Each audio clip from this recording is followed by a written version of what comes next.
The History of Early Childhood Education by Caitlin Knight and Deanna Morris.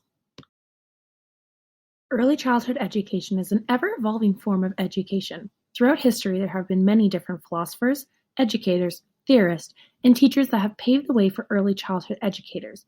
These philosophers have approached education with different views, beliefs, and ideas that have influenced the way we teach. Out of the many influential early childhood educators, three educators that will be explored upon are Maria Montessori, John Dewey, and John Locke. Maria Montessori, the creator of the Montessori method, approached education with the philosophy that children learn best when given the freedom to guide their own learning. Montessori reflected on the need for child-sized equipment and simple materials. John Dewey, who is called the father of progressive education, who contributed to the ideas that children learn best when they are actively engaged in their process of learning. Locke, who developed the theory of tabula rasa, that all children were born a blank slate and had the ability to learn anything.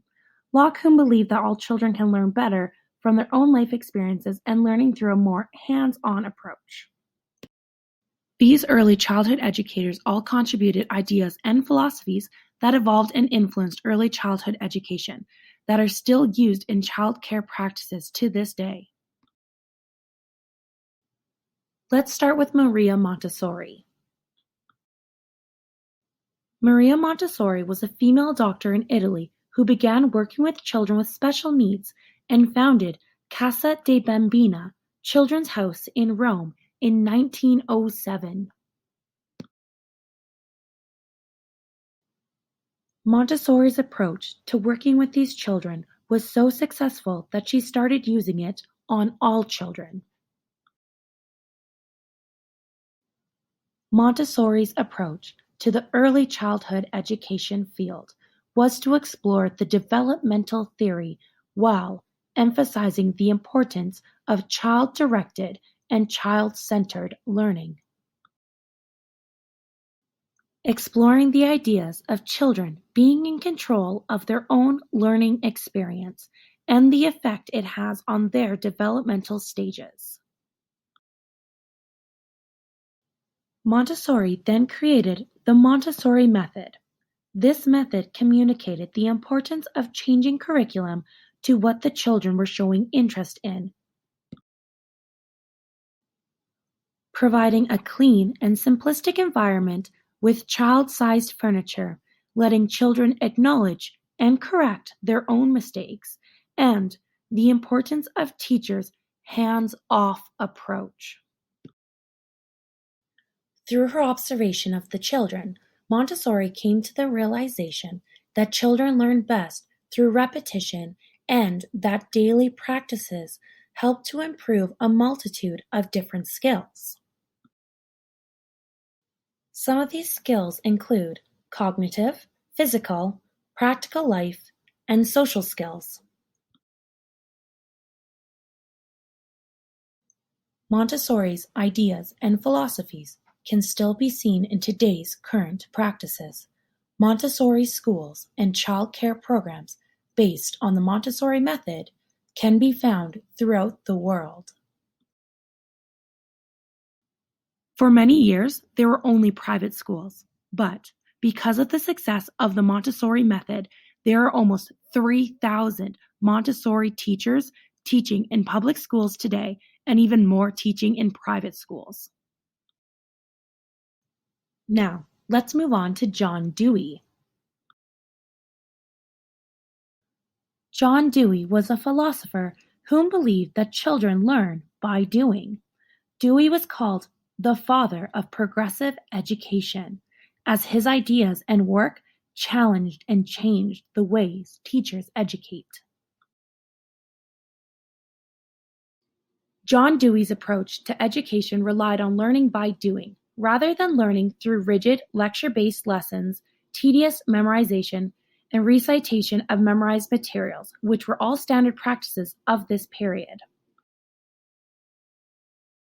Dewey believed that children should have hands-on learning experiences, that to educate in this manner would help to evolve the early childhood education field into progressive education. Dewey believed that children learned best when given the opportunity to interact with their curriculum, therefore expanding their own learning experience. Dewey, being a philosopher as well as a Democrat, believed that the single most important purpose of schooling was to prepare children to become responsible citizens.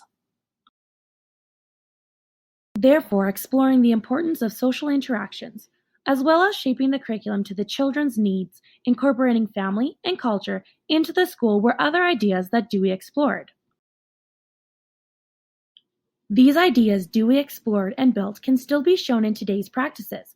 For example, in the NAEYC Code of Ethic, Conduct, and Statement of Commitment, it emphasizes the importance of incorporating the children's family and culture into their personalized learning experience. Now, on to John Locke. John Locke's philosophy was the tabula rasa. Locke believed everyone was born a blank slate and had the ability to learn and become what they were taught. He found that this theory was most evident in children, stating that minds of children are as easily turned this or that way as water itself. With this theory, Locke believed that the education of children was essential to their development. However, his theory was seen controversial when he advocated strongly that education was the rights of parents and should be taught at home instead of in schools. Locke argued in favor of education at home by parents or tutors selected by the parents. Locke believed that each individual child was unique and that learning needed to be altered to fit their own unique skills and learning stage of development. Hence why he strongly believed in homeschooling as an alternative source of education. His belief in homeschooling can be seen today as thousands of children are homeschooled every day instead of being sent to boarding or public schools. Maria Montessori's, John Dewey's, and John Locke's contribution to early childhood education still impacts the practices followed to this day. In childcare programs and schools, their ideas are still found in the learning experience. Maria Montessori, providing children with the materials and environment necessary to nurture their own learning experience. John Dewey, empowering children to actively engage with their environment through a more hands-on approach, learning through doing. John Locke, challenging the different styles of education to fit the individual child's needs. These three philosophers, Maria Montessori, John Dewey, and John Locke, greatly contributed to early childhood education. With learning, developing, and children as the best interest in mind, these philosophers all had the same idea.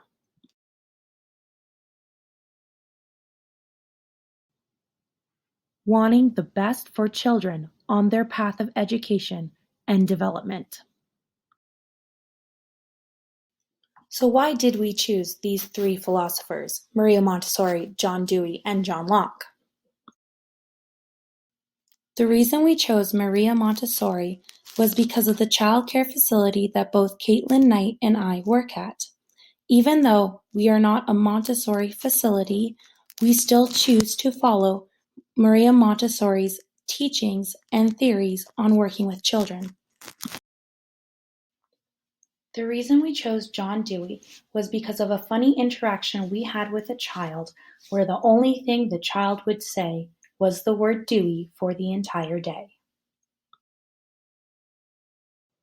And finally, the reason we chose John Locke was because both Caitlin Knight and I knew that we would have this presentation on lockdown. That's the end of our presentation. Thanks for watching.